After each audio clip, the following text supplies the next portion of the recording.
We leave Darjeeling by road, heading west towards Sikkim.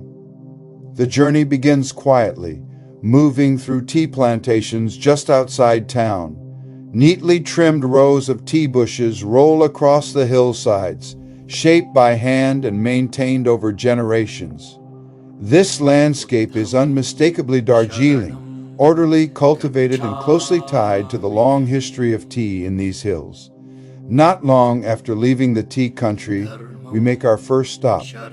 Right beside the road sits a small monastery, tucked into the hillside. Its bright colors stand out against the surrounding green, prayer flags fluttering lightly in the mountain air. Architecturally, it's a Tibetan-style Buddhist monastery, the kind found throughout Sikkim. Simple buildings arranged around a courtyard painted in reds, yellows, and whites, marking presence rather than grandeur. This isn't a major pilgrimage site or a destination in itself. It's a working monastery, part of everyday religious life in the hills, serving nearby villages and travelers passing through.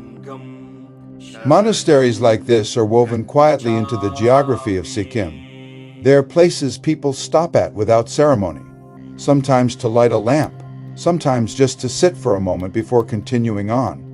For travelers, they become natural pauses in the journey, not planned stops, but places where movement slows on its own. Inside, the space feels simple and functional, walls darkened slightly by years of incense, prayer wheels worn smooth by repeated hands, low chanting drifting in and out depending on the time of day.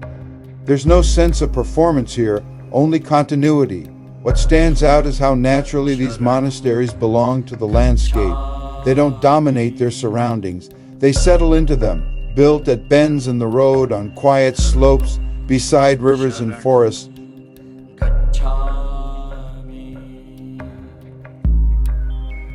The stop is brief, but it quietly signals that we're entering a region shaped by a different cultural and spiritual rhythm.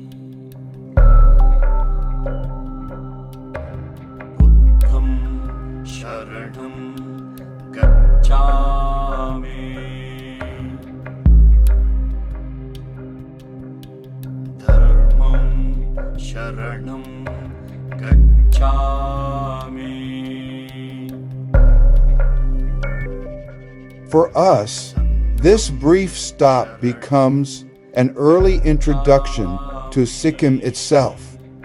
Before the treks, before the high passes and long days of walking, this is the first sign that the rhythm of life here follows different markers: season, altitude, and belief, rather than schedules and destinations. We don't stay long. The van is waiting. The road continues.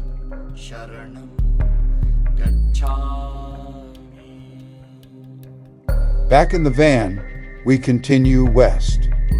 The road winds steadily through forested hills and deep valleys. As we climb, the air cools and the scenery begins to open up. In the distance, snow-capped peaks appear, sometimes sharp and clear, sometimes half hidden by cloud. This is the gradual transition into Sikkim. There's no dramatic border crossing, just a slow shift in landscape, light, and atmosphere. The mountains feel closer now, steeper, more present. At moments, Kanchenjunga, the world's third highest mountain, comes into view beyond the nearer ridges. Vast, silent, and indifferent to the road beneath it. The drive is long but unhurried. Conversation inside the van drifts easily. Mostly, we watch the road, the valleys, and the changing light. By the time we reach Pelling, the pace of the journey is softened. Pelling sits along a ridge facing the high Himalayas, quiet and understated. It feels less like a town and more like a pause, a place to stop, breathe, and adjust. Around Pelling, life moves slowly. Simple buildings, monasteries, paths through trees, and views that open and close with the clouds. Everything here feels oriented toward the mountains, even when they're hidden.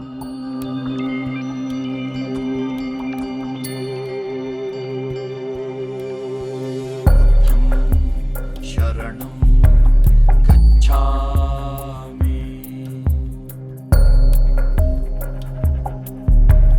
Dharmam sharanam gacchami. Sangham sharanam gacchami.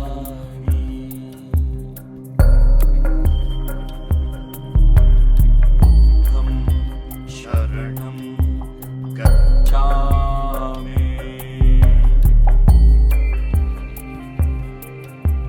Dharmam sharanam gacchami.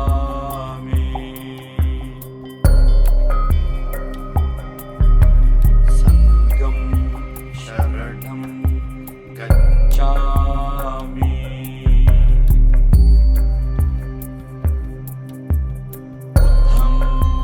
Sharanam gacchami.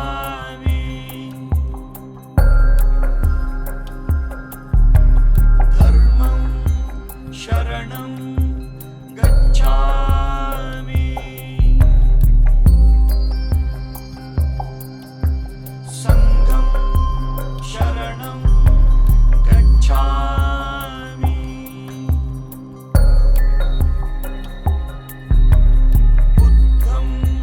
Sharanam gacchami.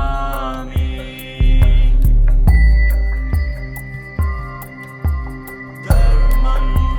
This journey, from Darjeeling's tea slopes to a roadside monastery, through winding mountain roads in a small shared van, marks our true entry into Sikkim. The travel has changed, the landscape has changed, and from here on, the Himalayas are no longer something we're approaching. They're already around us,